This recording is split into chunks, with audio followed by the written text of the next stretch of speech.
Bonjour, c'est Ursule encore. Que le Seigneur vous bénisse. Donc voilà, on est le 19 janvier 2018 et j'aimerais vraiment nous encourager à louer le Seigneur à chaque jour pour la vie qu'il nous donne.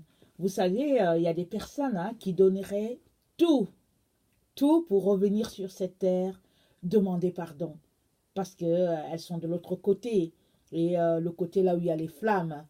Et malheureusement, quand tu arrives à cet endroit-là, tu ne reviens pas. À moins d'une grâce spéciale, à moins que Jésus t'ait conduit là-bas pour une expérience ciel et enfer. Sinon, généralement, les gens qui passent là, ils ne reviennent pas. Et nous, vous et moi, nous avons cette grâce-là de vivre aujourd'hui, d'être là en ce 21e siècle, en 2018. Nous sommes sur cette terre. Alors, profitons pour offrir vraiment à l'Éternel un culte raisonnable en ce jour, mais surtout profitons pour nous repentir de la mauvaise, notre vaine manière de vivre, de toutes ces mauvaises choses-là qu'on pratique. Profitons pour changer de voie afin de revenir sur la bonne voie, parce que si on ne le fait pas, un jour, quand nos jours seront finis sur la terre, alors on va se retrouver, mais pas du bon côté, pas du côté là où il y a Dieu, mais du mauvais côté. Alors, il y a des personnes qui pensent qu'elles ont tout le temps pour se repentir. Il y en a qui disent, bon, je suis jeune, je suis dans la vingtaine, je suis dans la trentaine, je suis jeune, et moi je veux vivre. Mais quand je vais approcher du temps des jours un peu plus compliqués, je vais donner ma vie à Jésus-Christ et puis je vais me ranger, surtout si c'est des enfants de Dieu. Alors j'aimerais vous dire une chose, qu'est-ce que 100 ans devant l'éternité? Moi je ne sais pas, peut-être que vous allez vivre 100 ans, peut-être que vous allez vivre 120, moi je ne sais pas à quel âge vous êtes. Mais là où nous sommes, moi je vais vous dire, on ne peut plus vivre 100 ans parce qu'on est dans le temps du retour de Jésus. Ça c'est déjà un fait. Mais quand bien même tu vivrais 100 ans, qu'est-ce que 100 ans devant l'éternité? Ne gâche donc pas, ne gâche pas ta vie en raisonnant ainsi parce que tu ne sais pas où est-ce que euh, cette vie-là va te mener. Tu ne sais pas si elle te donnera l'occasion, je veux dire ta vie que tu mènes, de revenir en arrière pour demander pardon. Mais aujourd'hui, dit la Bible, si vous entendez sa voix, n'endurcissez pas vos cœurs. Alors j'aimerais t'encourager à ne pas endurcir ton cœur. Parce que la trompette sonne, et je suis en train de la sonner. Je sonne la trompette pour avertir à tout le monde que Jésus-Christ revient bientôt. Nous sommes dans le temps où notre Seigneur va faire son entrée glorieuse dans notre sphère. On ne sait pas c'est quand, mais on est dans le temps où Jésus revient. Alors, si tu as déjà entendu parler, ou si tu penses que c'est du bluff, ou si tu penses que c'est lointain, j'aimerais t'encourager à t'arrêter et à considérer que si c'était vrai, et si c'était vrai, alors si c'est comme ça que tu raisonnes, tu pars déjà d'un bon pied parce que tu ouvres la porte à l'Éternel afin qu'il puisse te parler. Alors, ceci étant dit, j'aimerais venir sur le sujet d'aujourd'hui. Aujourd'hui, nous parlons d'intimité. Alors, l'intimité, c'est vraiment un sujet vraiment, je veux dire, intime, intime avec notre Seigneur. Et vous savez, ça fait quelques jours que je suis venue en ligne, peut-être 6 jours et tout, et j'ai passé un bon temps dans la présence de Dieu. Alors, non pas que les autres jours, je ne passais pas ce temps, mais tout simplement, écoutez, la semaine de janvier, quand les enfants ont repris l'école, la deuxième semaine de janvier, quand ils ont repris l'école, je me suis sentie un peu comme, vous voyez, une voiture qui peine à monter la côte. Alors, vous savez, il y a souvent, si on a une voiture automatique, ça va, mais si on a une voiture manuelle, souvent, on arrive à une côte et puis c'est comme si la voiture, elle a difficulté à monter. Alors, donc, je me suis sentie un peu comme ça et je ne comprenais pas pourquoi. Et parce que malgré les congés de Noël, tout le monde était à la maison, c'est vrai, mais je prenais quand même le temps avec le Seigneur, même si c'est vrai que je ne prenais pas autant que je le faisais par le passé, quand les enfants étaient à l'école. J'ai quand même pris du temps avec le Seigneur. Alors, je comprenais pas. Je comprenais pas ce que je vivais. Alors, je suis venue dans la présence de Dieu et le Seigneur m'a dit, il faut que je vous le partage, il a dit que, au fait, on est dans un temps de l'histoire, un temps, je veux dire, spirituellement, où on doit être à un certain niveau de sainteté. Et si on n'a pas, on n'est pas à ce niveau-là, c'est comme s'il y a quelque chose qui manque, il y a quelque chose qui nous manque. On a toujours besoin de vivre avec notre lampe vraiment pleine, débordante. Alors, c'est comme si, je suppose que toi, tu as au fait 20 ans de vie chrétienne. Alors, suppose que l'autre a 4 ans de vie chrétienne. Alors, toi qui as 20 ans de vie chrétienne, spirituellement, suppose que tu dois être à l'endroit, par exemple, au point P. Mais si toi, tu es encore au point G, par exemple, alors, tu vois, c'est difficile. C'est difficile qu'entre G et P, il y a vraiment une grande distance. Alors, spirituellement, tu devrais être, par exemple, à l'endroit P. Alors, suppose que toi, ça fait peut-être 4 ans que tu as le Seigneur, et que spirituellement, tu dois être exemple à l'endroit M, et que tu es encore à l'endroit D, exemple. Alors, voilà, spirituellement, voilà, tu peines, c'est pas évident. Mais l'autre aspect aussi, c'est que si tu es quelqu'un qui, au fait, ne prend pas suffisamment du temps avec le Seigneur, tu peux aussi avoir cette sensation-là.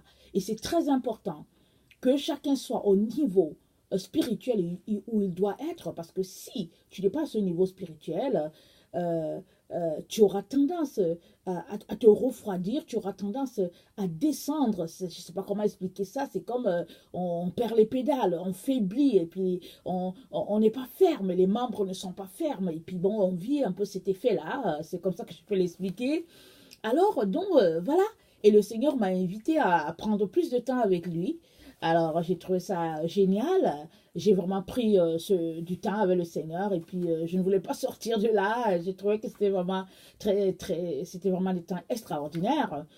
C'est tout simplement que, bon, je me levais et puis je faisais ce que j'avais à faire et après, je passais la journée dans la présence de Dieu, soit en train de prier, soit en train de lire ma Bible et puis soit en train de le contempler. Alors, c'était vraiment, c'est merveilleux. Mais vous savez, la vie, c'est pas seulement ça, surtout quand on a plein de choses à faire, il faut aussi que les autres choses soient faites. Alors, ces derniers temps, vraiment, je crois que j'ai été vraiment dans la présence de Dieu. Pourquoi? Parce que je ne faisais que lui dire, ah non, Seigneur, il faut revenir, parce que c'était tellement bon que je voulais plus descendre de la montagne. Mais bon, il faut descendre, hein. Il faut descendre parce qu'on est encore sur cette terre et il faut vivre la vie que nous avons à vivre. Donc voilà. Alors, aujourd'hui, on parle d'intimité. Alors, c'est quoi l'intimité? L'intimité, je pense que les gens, je ne suis pas allée chercher dans le dictionnaire ou bien sur Wikipédia, c'est que ça dit, mais on comprend tous que l'intimité, c'est un temps de proximité avec la personne, avec l'autre personne. Et bon, ici, c'est un temps d'intimité avec notre Seigneur, un temps de proximité avec notre Seigneur. Et j'ai oublié de prendre le passage, mais ça dit que Abraham, non, papa Abraham, oui, Abraham connut Sarah, mais ça dit que Isaac, voilà, Isaac connut Rebecca, Adam connut Ève. Alors ici, la Bible parle de la connaissance dans l'intimité. Alors, donc c'est ça. Et Jésus-Christ, qui est notre époux, a besoin de nous connaître. Il nous connaît, oui, il sait qui nous sommes, mais nous avons besoin de venir dans sa présence et puis passer ce temps d'intimité avec le Seigneur à tous les jours. Et ça, c'est vraiment une décision de notre part. On a besoin de vouloir prendre ce temps-là avec notre Seigneur. Et vous savez qu'on peut fonctionner toute la journée faisant les activités de Dieu sans toutefois avoir un clin d'œil pour Jésus. Vous savez, ça se passe beaucoup. Les couples vivent beaucoup ça. Ils peuvent être dans la maison, se voir à tous les jours, mais ils sont tellement pris à leurs activités que chacun est concentré à ce qu'il fait et il ne s'occupe pas de l'autre. Et un tel couple, s'ils ne font pas attention, ben, ils vont se refroidir, la flamme n'est plus là. Et puis bon, finalement, bon, on entend souvent les couples qui disent, mais on n'avait plus rien à se dire, chacun faisait ses choses à la maison, on n'avait plus rien à se dire. Bon, on a trouvé que c'était mieux de se séparer, exemple. Parce qu'ils n'avaient plus rien à se dire. Et ça arrive à des humains, vous savez, des humains comme vous et moi.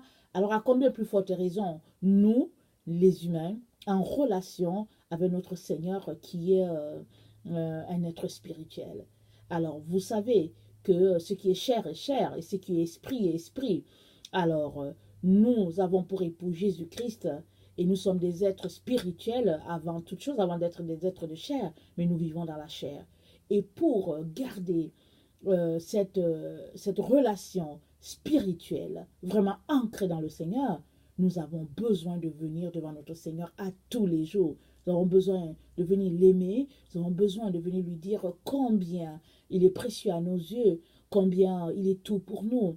Nous avons besoin de l'élever, de le louer, et nous avons besoin vraiment d'avoir cette connexion-là. Nous avons besoin d'avoir cette connexion-là pour pouvoir fonctionner dans le mode vraiment de la vie du ciel. Parce que la Bible dit que nous sommes assis avec Christ dans les lieux célestes. Alors, tu es sur la terre, mais tu es assis avec Christ dans les lieux célestes. Et si tu es assis avec Christ dans les lieux célestes, tu ne peux plus t'intéresser aux choses de la terre. Tu ne peux que t'intéresser aux choses d'en haut.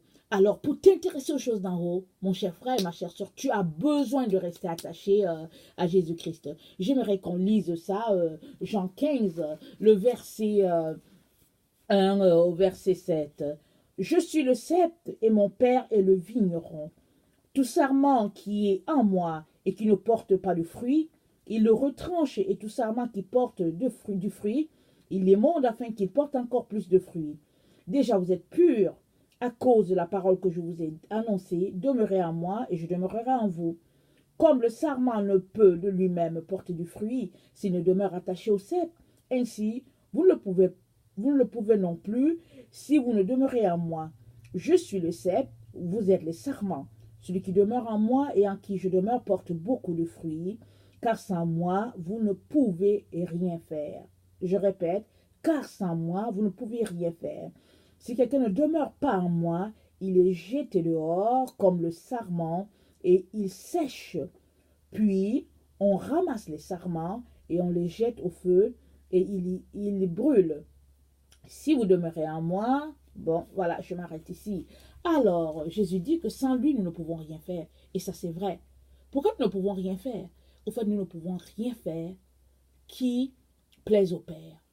Si nous ne sommes pas avec Jésus, si nous ne restons pas connectés à Jésus, tout ce qu'on va faire, ce sera juste des choses de la chair. Et les choses de la chair, ça ne compte pas devant Dieu. Tout ce qui compte devant Dieu, c'est ce qui est esprit. Parce que l'esprit qui est en nous est esprit et vie. Nous avons en nous l'esprit de Dieu. C'est l'esprit, c'est par l'esprit de Dieu que nous sommes devenus enfants de Dieu. Et nous devons nous intéresser aux choses d'en haut et non à celles qui sont en bas. Et cela n'est possible que si on prend du temps d'intimité avec notre Seigneur pour garder cette connexion-là, cette relation-là avec notre Dieu. Alors, donc j'aimerais vraiment nous encourager à prendre du temps, beaucoup plus qu'on ne le fait, avec notre Seigneur, afin de demeurer dans les choses qui sont vraiment spirituelles, les choses que Dieu aime.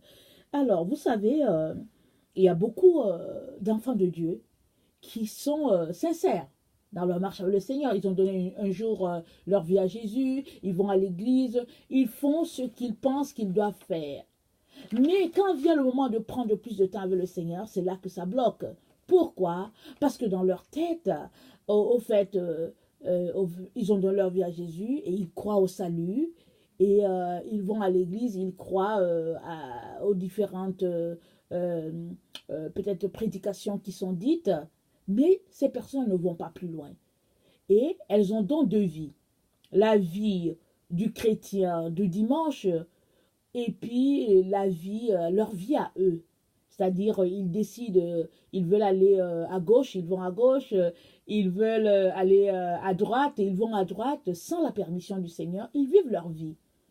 Malheureusement, ces gens-là qui se comportent ainsi, quand bien même ils ne font rien de mal, entre guillemets, au fait, Jésus dit, je ne vous connais pas.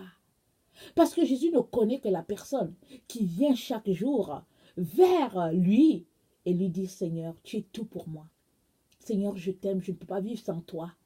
Seigneur, j'ai besoin de toi. Aide-moi, Seigneur, aide-moi. J'ai besoin de toi, tu es vraiment l'amour de ma vie. Et donc voilà, Jésus, il a besoin de ça. Je sais que je vous ai déjà parlé, pas qu'il a besoin de ça, mais Jésus attend cela parce que, au fait, on a besoin, c'est nous qui avons besoin de ça pour pouvoir fonctionner dans le monde dans lequel nous sommes. Alors, je vous ai déjà raconté dans une de mes vidéos ces témoignages-là, un monsieur qui vraiment sentait en lui ce besoin-là de connaître Dieu, mais il ne savait pas comment faire. Et puis, tous les midis, quand il sortait du travail, il allait à l'église catholique à côté, il faisait son signe de croix, il restait un peu, et puis il sortait. Et tous les jours, il faisait ça, tout le temps. Et puis bon, les gens trouvaient ça, ses camarades trouvaient ça bizarre, mais ils disaient non, non, il faut que j'aille voir mon Dieu. Alors il allait, il faisait ça. Et un jour, il a été malade. Il est tombé malade. Et puis vraiment, il était là, couché et tout. Et il y avait quelqu'un qui venait souvent le voir et tout. Donc voilà. Et je ne me rappelle plus très bien de l'histoire. Mais toujours est-il que la personne lui a demandé. Au fait, il a dit à la personne qui est-ce qu'elle était. Parce qu'il pensait que c'était le médecin. Et puis finalement, la personne a dit que mais tu sais que tu es tous les jours venu me voir. Et puis maintenant que tu es malade, moi aussi, je suis venue te voir parce que tu me manques, parce que tu ne viens plus me voir. Et puis, alors moi aussi, je suis venue te soutenir alors que tu avais besoin de moi. Alors là, euh, ses yeux se sont ouverts et la personne a disparu. Et c'est comme ça qu'il a su que c'était Jésus. Et juste, question de dire que le Seigneur sait qui sont ceux-là qui sont intimes avec lui. Souvent, on se dit, je ne sais pas qu'est-ce que je vais lui dire, je n'ai rien à lui dire. Ben, va t'asseoir et puis parle-lui comme tu dirais, je ne sais pas, à quelqu'un que tu aimes. Si tu n'aimes personne, ben, parle-lui pour lui dire, Jésus, au fait, je suis là, mais je ne sais pas quoi te dire. Jésus va mettre les mots dans ta bouche. Ou bien va le voir et puis mets-toi à lire ta Bible. Et puis va le voir, reste tranquille et puis un chant va venir dans ton esprit parce que le Saint-Esprit chante toujours dans notre esprit. Alors, on a besoin de ça. Et le livre, je pense que c'est dans Éphésiens 6. Éphésiens 6 nous dit, écoutez, je ne sais pas, c'est Éphésiens 6 combien, mais je pense que c'est Éphésiens 5, le verset 19. Excusez, Éphésiens 5, le verset 19, je vais le lire, s'il vous plaît.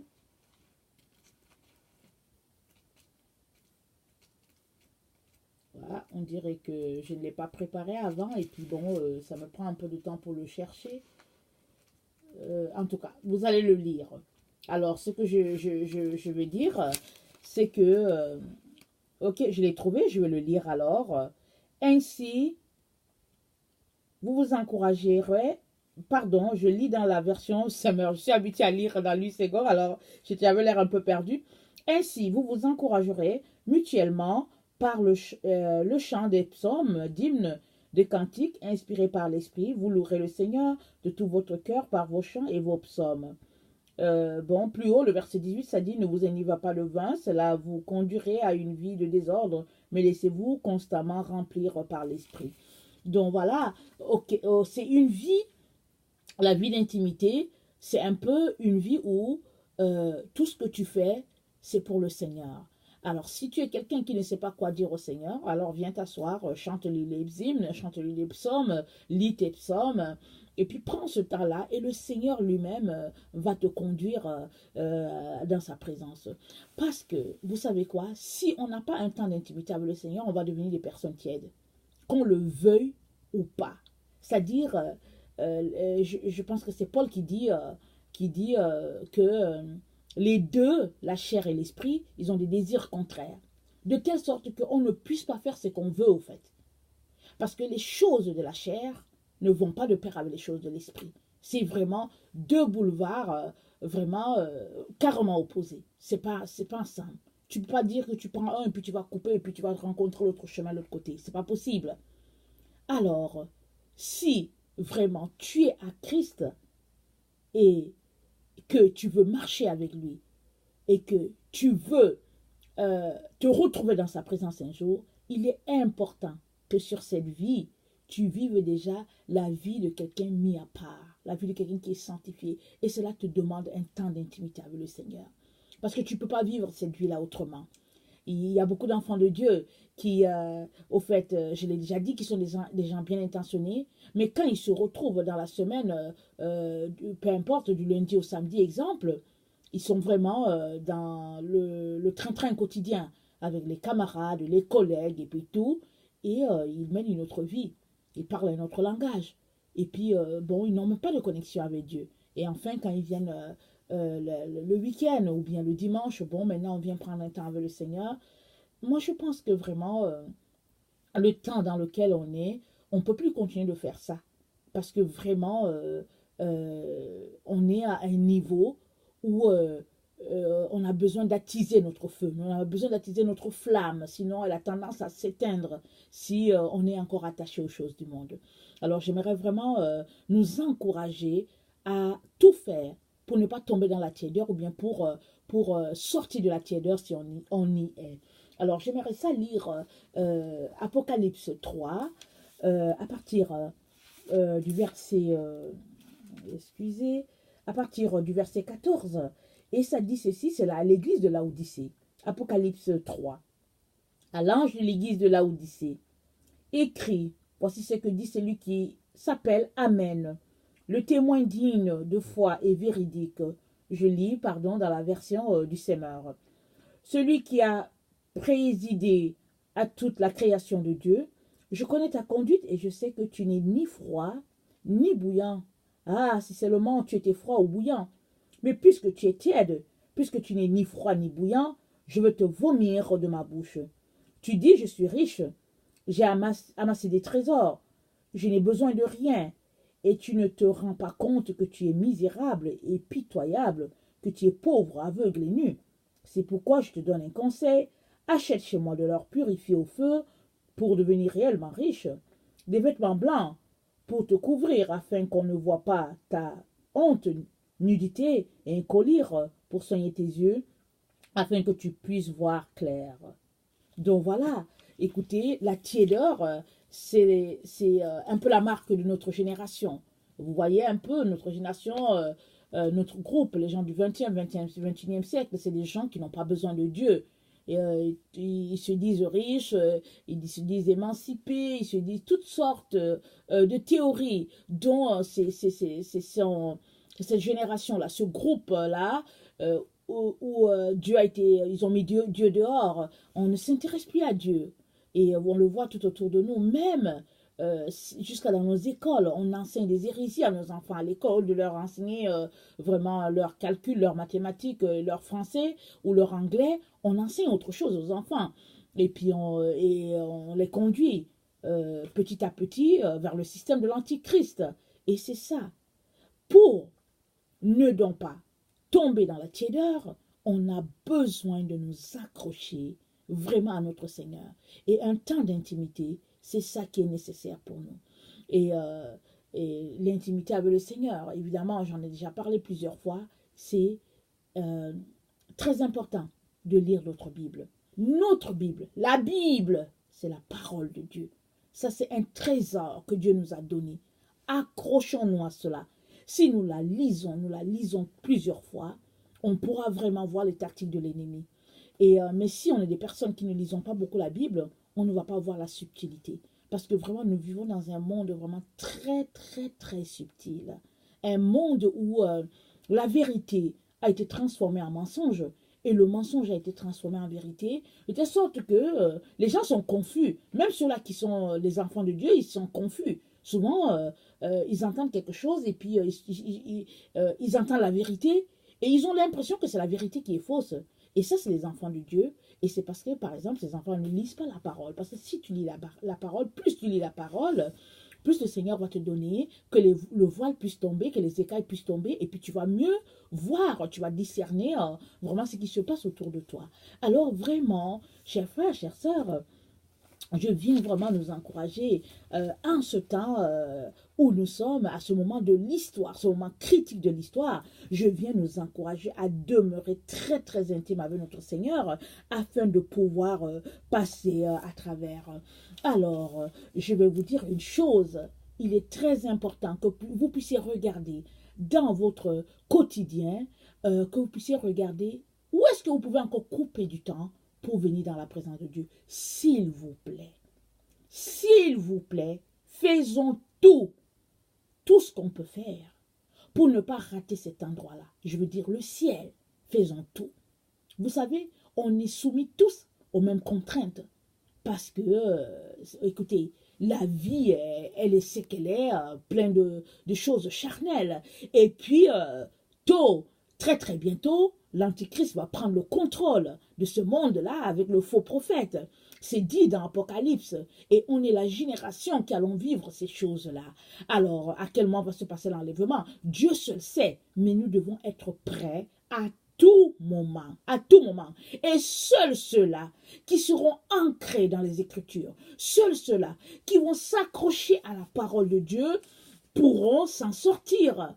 Parce que la Bible dit que si c'était même possible qu'il séduirait les élus, si c'était même possible, l'Antichrist et le faux prophète, il séduirait les élus. Alors faisons tout pour que la parole de Dieu, la Bible, soit vraiment notre bijou, notre cadeau le plus précieux sous nos aisselles. Ça, c'est très, très important.